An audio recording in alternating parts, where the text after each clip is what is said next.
All right, welcome to the client support webinar. How are all my happy traders doing out there today? All right, so we got October 25th. All right, so who's dressing up as a trader for Halloween? All right, Alexander, I could see you doing that out there. All right, I'll be right behind you.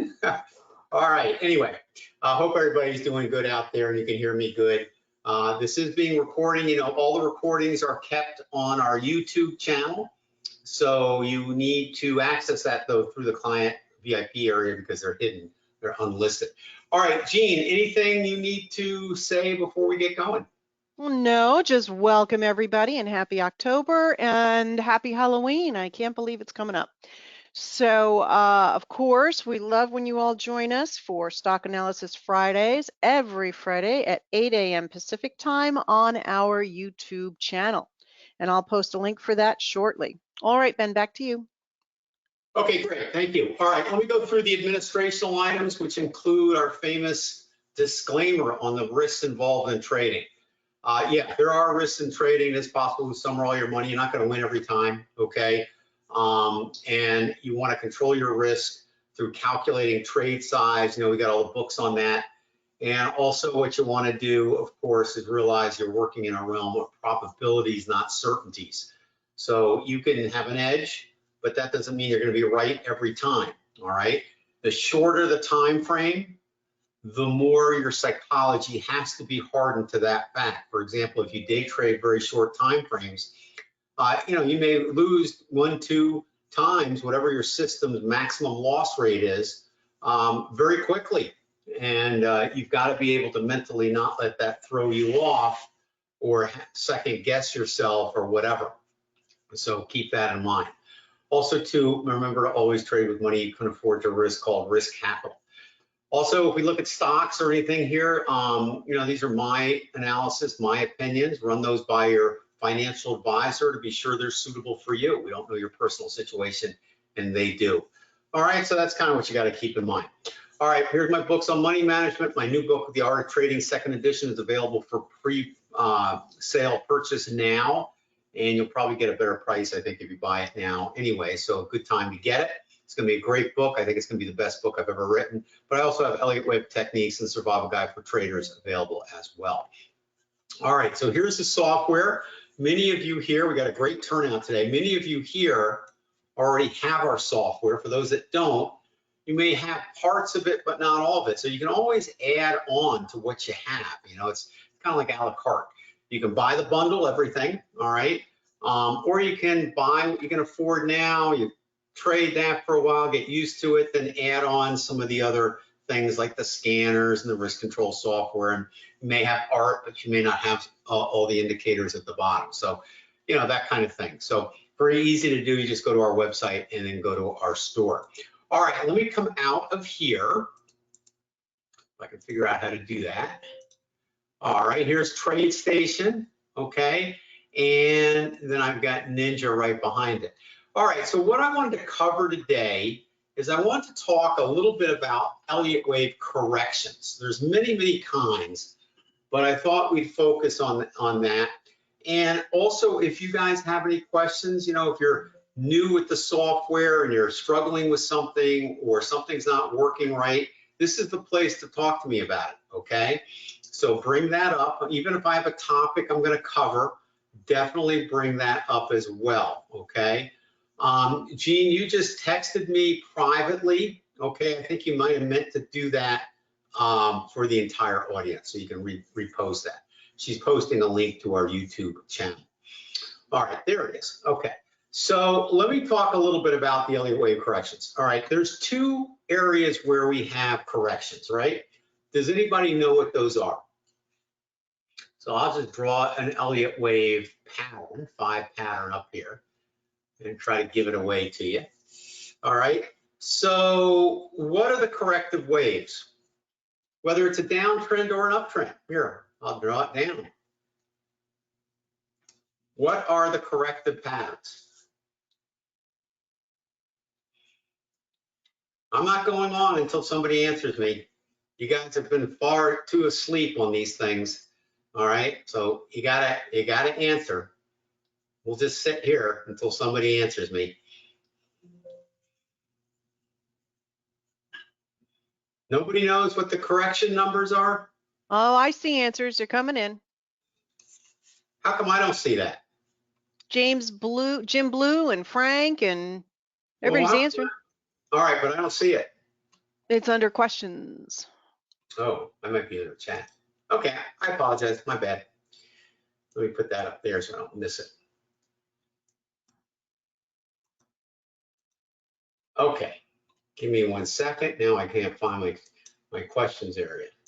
Well, I'm not doing pretty. Oh, there we go. All right, that's better. All right, now I got it.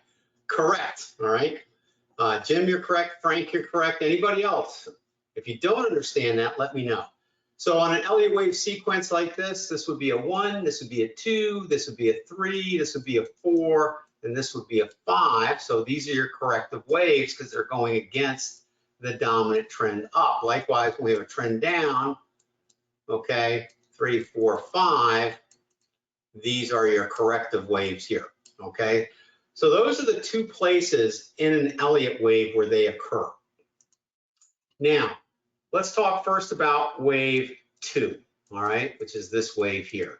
Anybody know anything about wave 2 that they would like to share? So we'll put a 0 down here for the start of the trend. And again, this is the same for bullish and bearish Elliott waves. So anybody want to share anything about wave 2?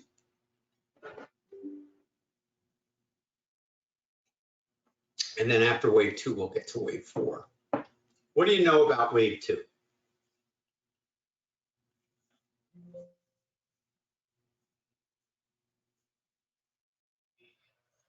All right, so it can hit the start of wave 1, right, Frank? That's right. So what Frank is saying is, here's the start down here of wave 1, right? That's wave 1. So wave 2 could theoretically come down here. Can it go below the start? Can it go below the start? No. Technically, if it goes below the start, then that is not a impulsive wave at that point, right? Because it's making a new low at that point. So it can't do that, right? That's a no-no. But it can get darn close, and I've seen it get darn close on several occasions, right? Or even go right down to the tick, to the bottom tick, and then bounce off and go from there. So wave 2 has the capability of a 100% retracement, but it also doesn't have to, okay? So it can be very quick or more normal, which makes wave 2 a little tricky to anticipate where it's going to end, doesn't it? So how many people have heard me say if you get in on wave 1, this wave here, how many people have heard, try to put your stop at the very bottom? How many people have heard me say that? That's why, okay? Exactly, that's the reason why. Because we're never sure after that wave 1 ends just how deep or not deep wave 2 can be. You know, if you're planning on, getting up to wave 3 here, right? Then how terrible that would be if you got stopped out here and never were able to get back in time, right? So when you have a situation like this, you may see some pyramids form on this wave 1, right? Now, if you're trading wave 1, you're scalping the market, so to speak, then you can go ahead and get out here because that may be all you want to do. But if you're trying to make it all the way to wave 3, then you may want to put that stop at the very bottom. Now, why would you even bother going in early anyway? Let me erase that. Let's put the exact same thing up. Why would you even bother going in when you have an opportunity? Let's say you had a pyramid here, you had a situation down here and it bottomed here and it took out this high at the same time the pyramid did. The owl was green, PTF, let's say, was yellow, okay? So you have an opportunity to go in here. Why would you do that rather than wait for wave 2 to complete before going in? Why would you do that? Why would you go in that early?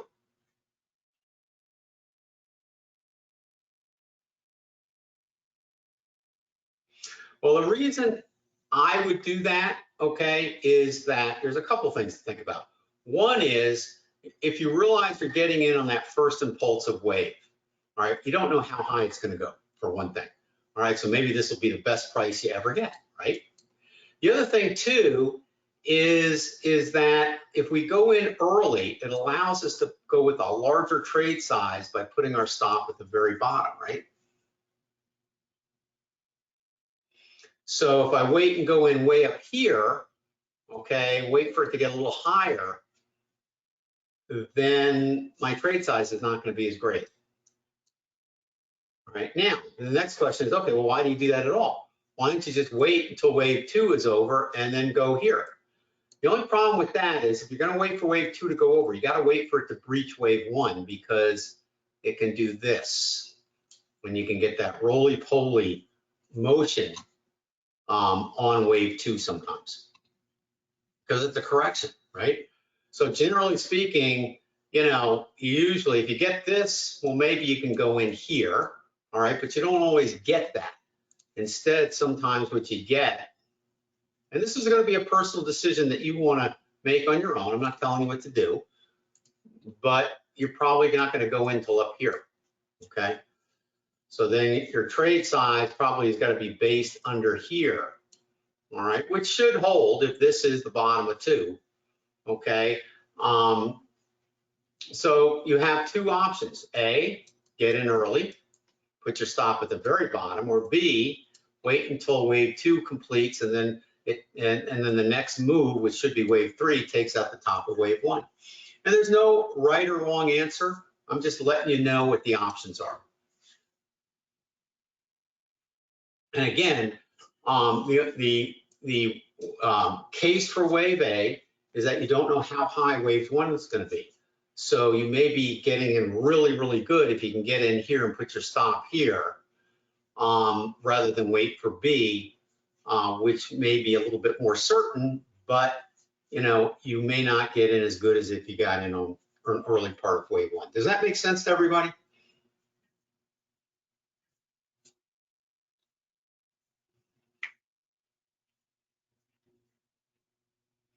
Okay. All right, let's talk about the next one, which is the wave 4. So we've 1, we talked about 2, right? Then you got 3, and guess what? Now we have 4. So talk to me about 4. What are some of the characteristics about wave 4? How deep does wave 4 normally go as compared to wave 2? Wave 4 actually is a little bit more orderly in terms of where we can anticipate it pulling back, right? Whereas wave 2, because it can do that 100% retracement, throws that little bit of an extra wrench into it. So it's a little different. Okay, all right, Jim's saying at least an ABC. Okay, good. Anything else? Now, wave 4, and even wave 2, but most of the time, wave 4, okay, is a situation where you can get different types of corrections. And what Jim was alluding to is the classic ABC correction. So if we erase this a little bit, what that means is that wave 4 usually has an A wave down, first wave down. It's pretty big break. Then B wave. Now B wave can be tricky because B wave can actually go all the way to the top, kind of like wave 2 on C wave, right? Before it rolls over into C wave and most of the time completes the correction. And then we have wave 4 and then we have wave 5, right? So that's kind of an ABC, right? So that's usually what happens. Now, a couple things on the correction. So let's say we have that three wave up here, and then we have an A, B, C, all right, and then we have wave 5, so 3, 4, 5. A couple things you need to know, all right. Normally, like on what happened with the Dow, if the C wave needs this is, let me just label this A, B, C. So C wave needs to be how many times the distance of A wave. So you got the distance of A wave here, and then you got C wave. How much further down does C wave have to go than the distance between the top of 3 and the bottom here? So how much distance down? Anybody? It's a fib number, so it has to be at least 1 to 1.618, right? So if you have, and C wave's not a straight dive down, so it zigzags, right? So if you have a situation where, you know, you get down here and you think that you see it zigging to the upside and you want to go long, make sure that you've got at least 1.0 distance on C wave as compared to A wave, because then if you don't, that means C wave's probably not over, right? And you'll probably get stopped out.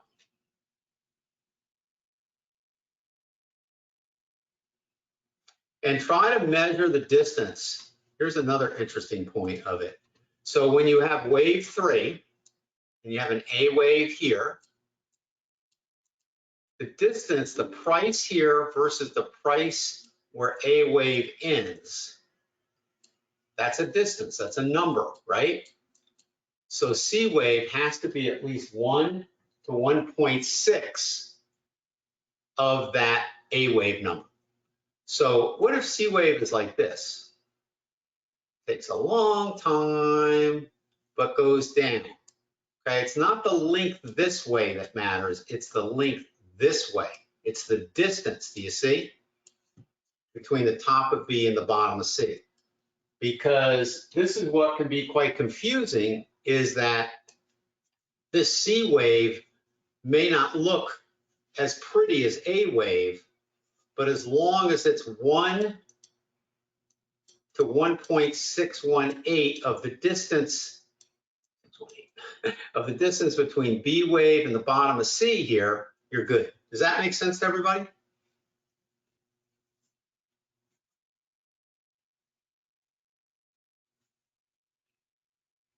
Okay. Now, sometimes you get a complex correction where you have an A, you have a B, you have a C, C fails, and then you have a D, and then you have an E, and I think you get the picture, and then it goes. All right. So this is a different animal, okay? If you have this configuration, you want to try to see if E wave hits the high probability fib retracement target zone.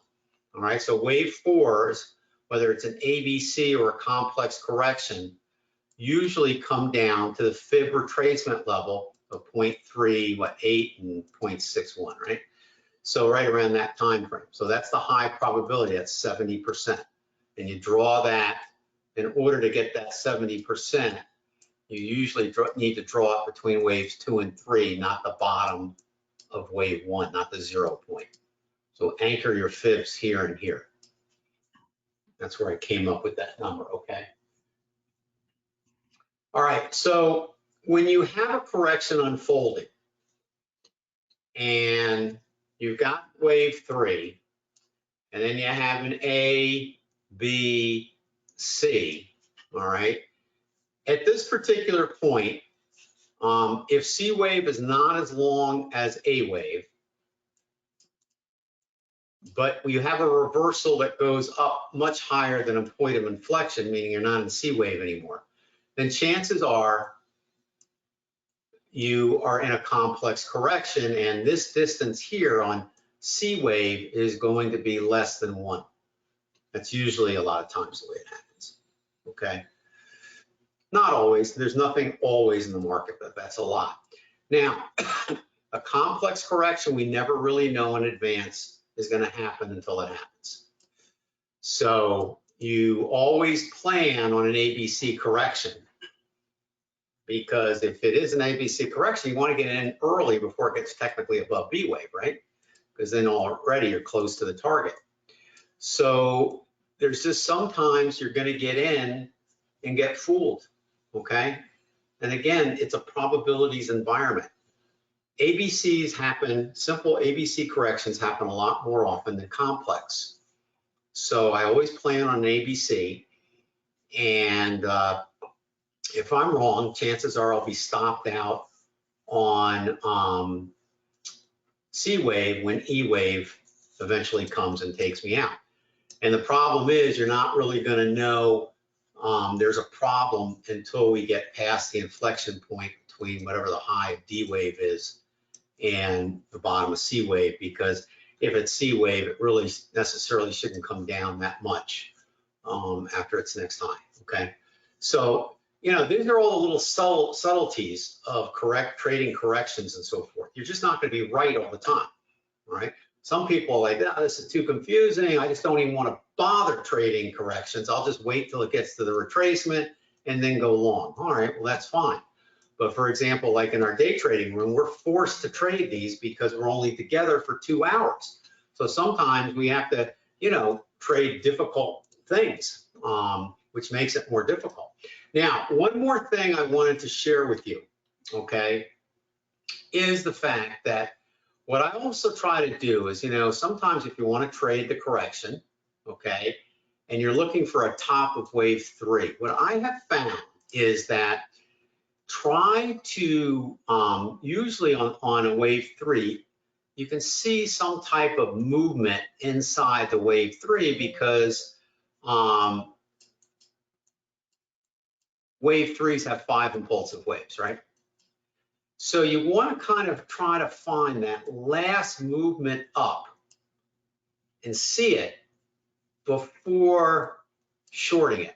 So see if you can see the 5 waves up, and usually the last high is something that, you know, usually even sometimes it has a little dip and then goes one more time. So usually that little dip, if you can look for that near a top of what you think might be a top, that usually is a higher probability that the top is there, because sometimes if you don't look for the dip, all right, and you just get in here thinking that's the top, well, you don't have the 5 waves, but even if you have the 5 waves, sometimes there's a little bit of a dip there because there's 5 waves in here, right?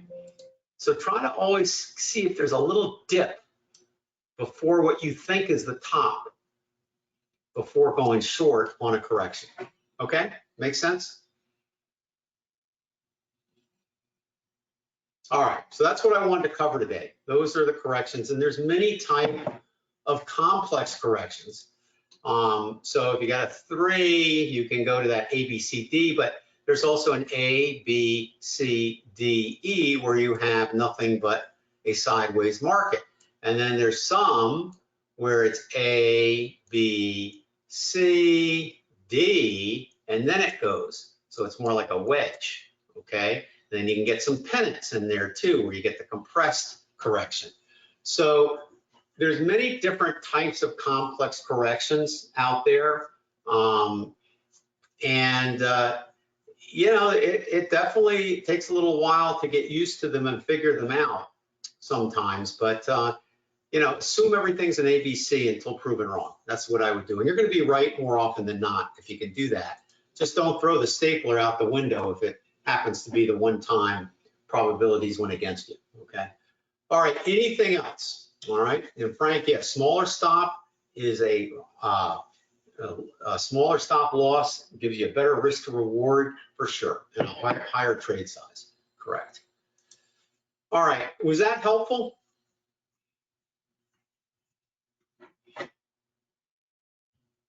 Hopefully so, good. Excellent. Any questions on that?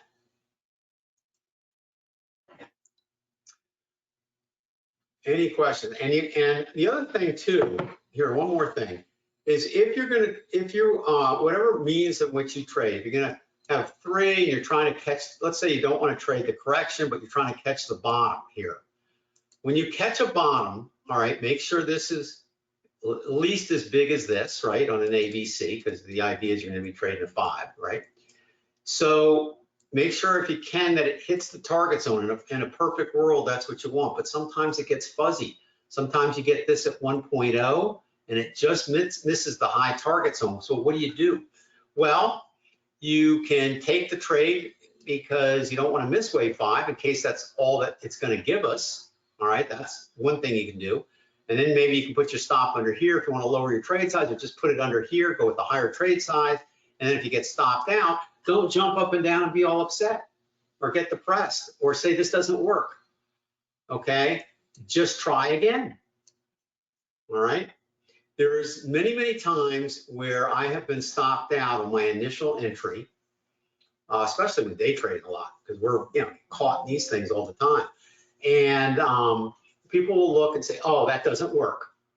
And then only to find an hour later, it did work when we caught it the second time and we're off to the races, okay? You have to stick with it, all right? As long as the analysis doesn't change, in other words, as long as the analysis that a wave 5 is the next wave to come, you may miss it once. I have found if you miss it twice, then it's pretty hard to turn that trade into a profit on wave 5 because you've got 2 stop outs now. So the best you usually can do on the third try is a break-even trade, on the entire wave 5 try. Does that make sense? But you can still try it as long as the analysis is holding that wave 5 is still due. So your self-talk becomes very important at times like this because it's very easy to start doubting things when you get into this type of situation. All right, but if you have an edge, you just keep trading it. Okay, that's where the confidence. And it takes a long time to build that confidence. People like say, well, I can learn this in a weekend and go to it. All right, well, that's fine. But your emotions aren't going to change in a weekend. So you got to have a pretty hardened mindset in order to stay with it and not get bent out of shape, right? So I suggest creating a simulated account. Do it for a year or so until you get used to it. Nothing wrong with that. Nice thing about the simulators today is they're pretty damn accurate in terms of fills fairly close to what you would get. It's not like 20 years ago when the simulators were nowhere near as accurate as they are today. And this is not, and I'm not talking about back testing. I'm talking about trading as the market unfolds and dealing with your emotions. The problem with back testing is there are no emotions. And so therefore people think, oh great, I'll just do that. But when they get into the market, guess what happens? Then their emotions really start to come alive. And there's no system I've known that works 100% of the time like a back testing system, okay? In other words, you could back test something great, then you go to trade it, and guess what? You end up in a different market cycle, or you didn't back test far enough, or whatever the reason is, and the market's different than it was, and all of a sudden the back testing's not holding up, okay? That happens too. And even in the big wirehouses like the Morgan Stanleys and everything that use these computer models to do certain things, they're not always right, okay? Everything is probabilities.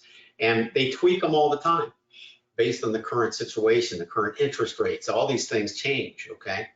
So they have these big board meetings of the people that program the quants, and they get together and they take a look at what's different and have to change their models all the time. So it's not one model fits all markets. They change it, okay? So it's not as simple as you think. Much simpler to deal with, learn how to trade properly off price patterns, trust me. All right, so that's what I got for you today, all right? Hopefully that was helpful. All right, so we'll go ahead and put this recording in our YouTube area, okay? And it'll be under client support. Hopefully everybody can find that okay. They are unlisted in there because of the fact that I like to keep these just amongst us in case you have personal questions you need to ask me in terms of the software and things like that. But yeah, there you have it, okay? So you access these through the client support area. All right, anything else?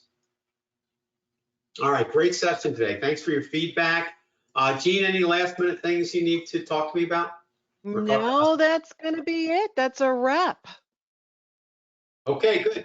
All right, thanks everybody. If you get a chance, come do Stock Analysis Friday on Fridays.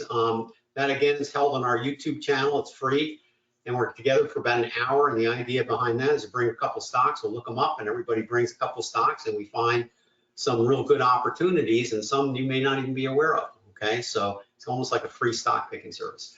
All right, thank you everybody. Thanks for everybody for taking the time to attend today. I know everybody's busy out there. But as I say, I have the best clients in the world, so super.